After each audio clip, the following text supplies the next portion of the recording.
Hey, we've got a packed house. Thank you all for joining me.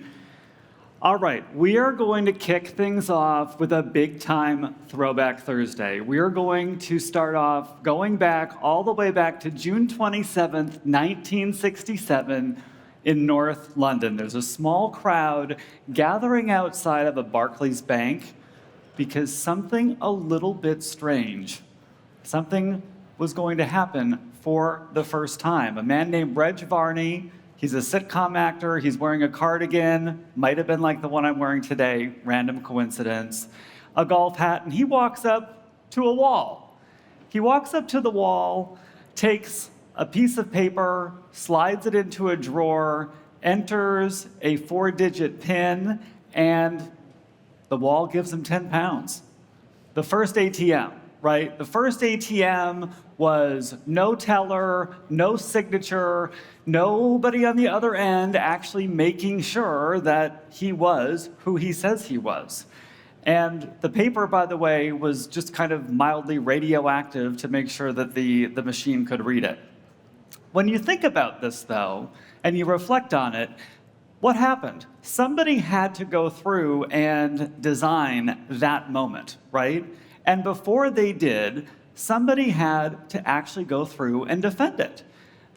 Somebody had to go through and sit in a room full of conservative bankers and say, people are going to walk up to a wall, put a piece of radioactive paper into a slot, and trust that this machine, that is mounted into this wall, is going to give them their money, and here is how I know that.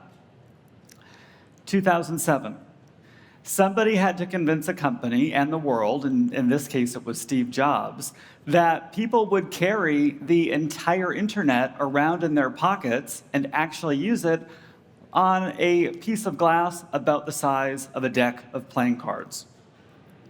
Fast forward a little bit further, 2010, right? Somebody had to actually defend the idea that strangers would get into each other's cars and do that willingly, do it on purpose, all based upon a little photo and perhaps a rating. Somebody had to argue that people would decide who to love or perhaps maybe just who to meet up with their thumb, right? What do all these moments have in common? None of these moments actually started with technology, right? They started with somebody who understood people deeply enough to imagine what they did not yet know that they needed, and they had the ability to defend that vision until it actually existed. So that person was a designer, that person was a researcher, that person is somebody probably sitting in this room, like somebody sitting in this room right now. But when you think about it, the job was really the same every time, right? It's to understand how people think, how people feel, and what they need, and defend that vision to the people that hadn't necessarily seen it yet. And that's really the craft, right? It's older than any of the tools that any of us use, and it's really what put those first-time moments into the world.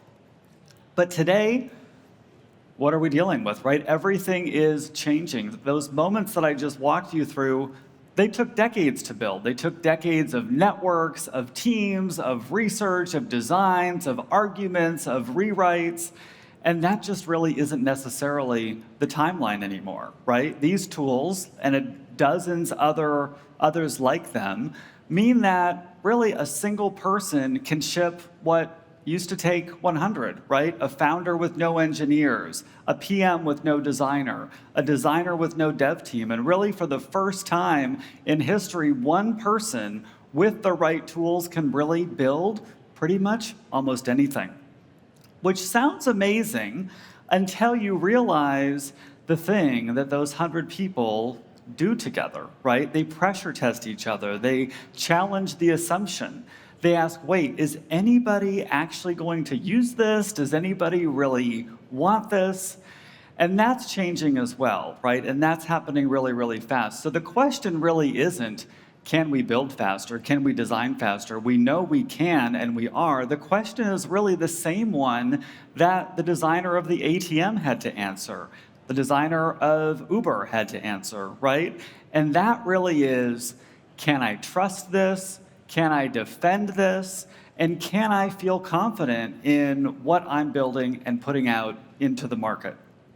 So we published a report recently. We wanted to take a survey of design leaders and better understand how they are managing speed, risk, and their overall confidence in their outputs when leveraging AI systems. So we talked to 183 designers, and let's take a look at what we found.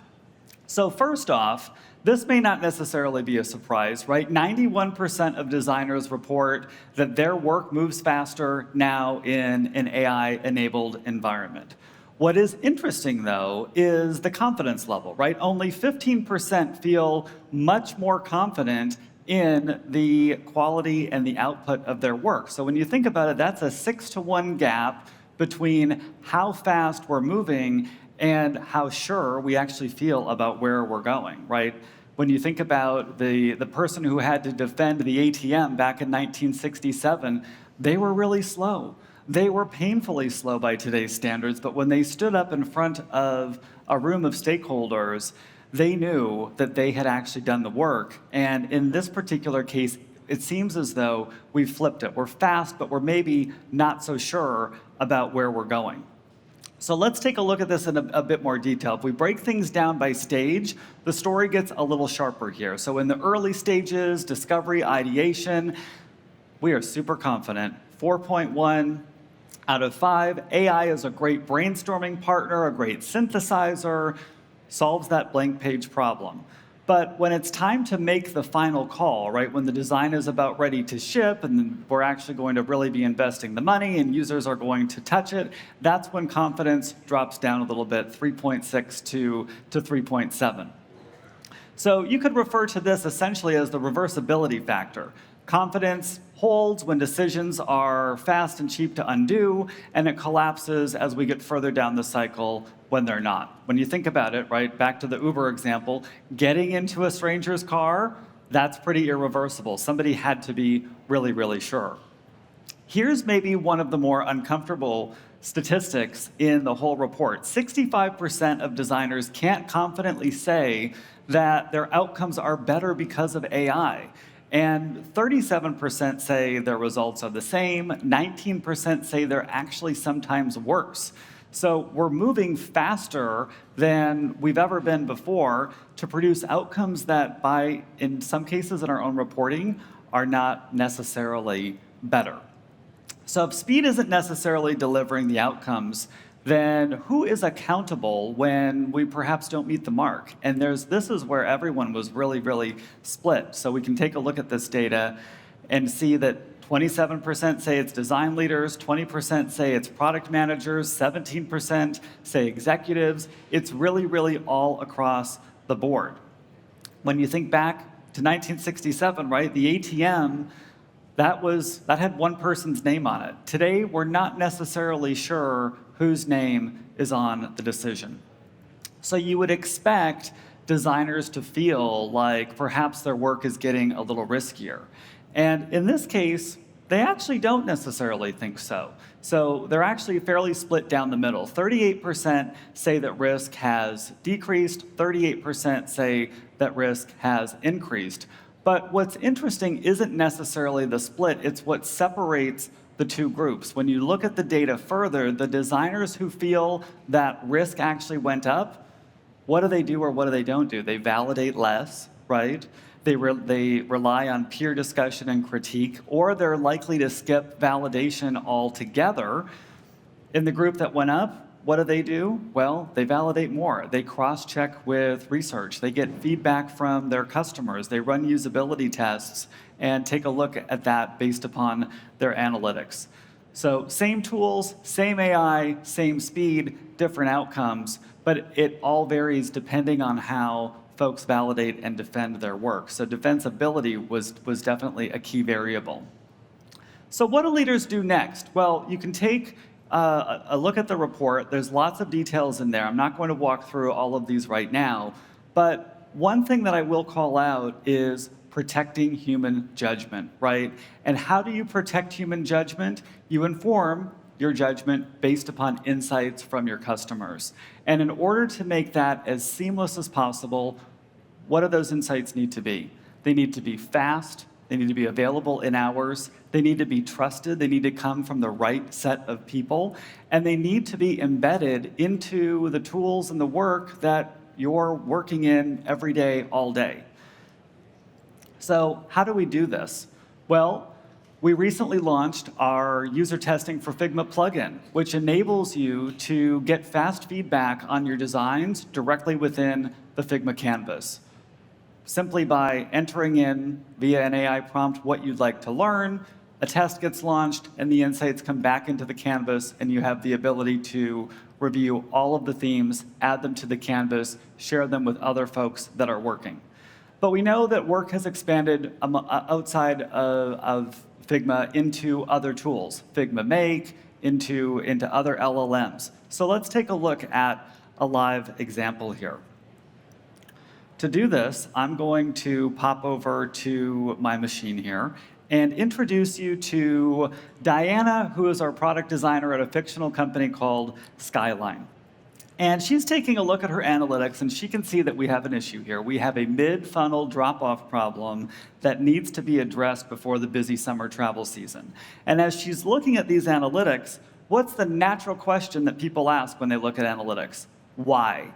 Well, to answer that question, we can ask user testing.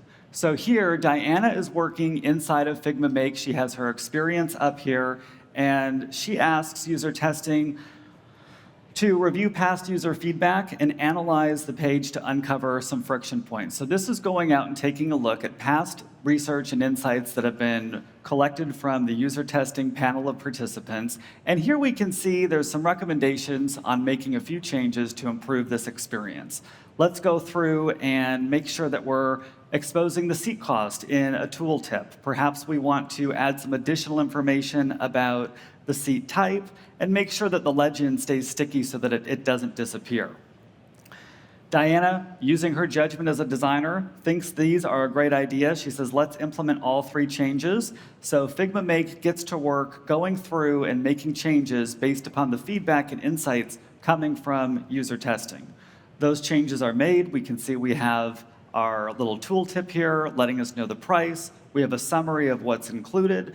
This all looks great, but before we actually go through and ship this, we probably want to get a refreshed set of feedback directly from our target audience. So we'll leverage the user testings panel of over 7 million verified, authenticated participants to get quality feedback.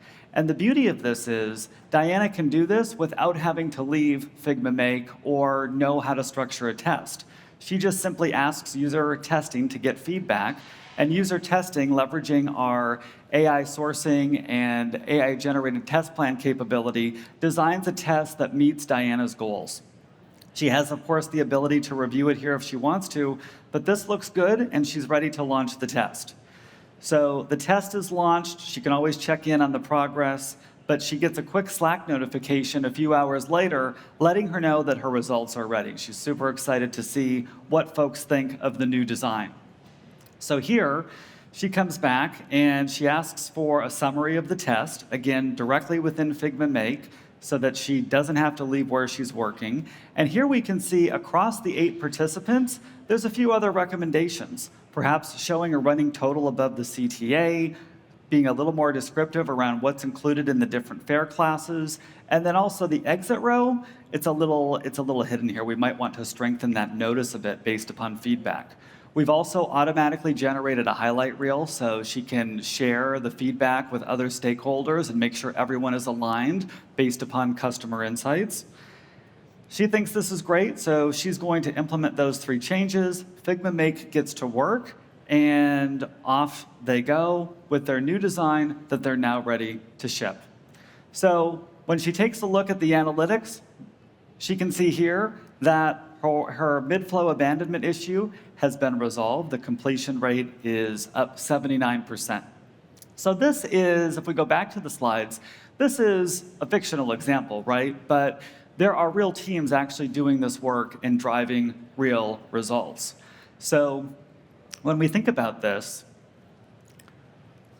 I think my clicker is not clicking. We can go to the next slide. There we go. So when we think about this, right, what did we do? We started all the way back in 1967 at that wall in London. And somewhere right now, perhaps in this room, one of you is working on the next big idea, the next ATM, the next iPhone, the next thing that in 10 years we are all going to wonder how we lived without, right? And the tools that we will all use to build these experiences and build these products didn't exist 2 years ago. So when you think about it, the speed is absolutely unreal. The pressure is unreal. But the job, the actual job, really hasn't changed since Reg Varney walked up to the ATM back in the 60s. And that really is to understand people deeply enough to imagine what they don't yet know they need and actually go through and defend that until it truly exists. And that is not something that AI can do for you. That part is still yours. So one more thing before I let you go. Every photo that was in this presentation that I showed you of those first-time moments was generated by AI. Now, they look real, some of them look very real, but every one of them has a little bit of something wrong with it, little things that don't necessarily make sense. But human insight notices, and that's the whole point, right? So here's the deal. Stop by the user testing booth, or booth number 3 out in the back. Whoever can find the most imperfections in the photos, we have a gift for you, and you'll prove to yourself that the thing you do, that your human judgment, your judgment as a designer, still is the scarce thing. Thank you very much.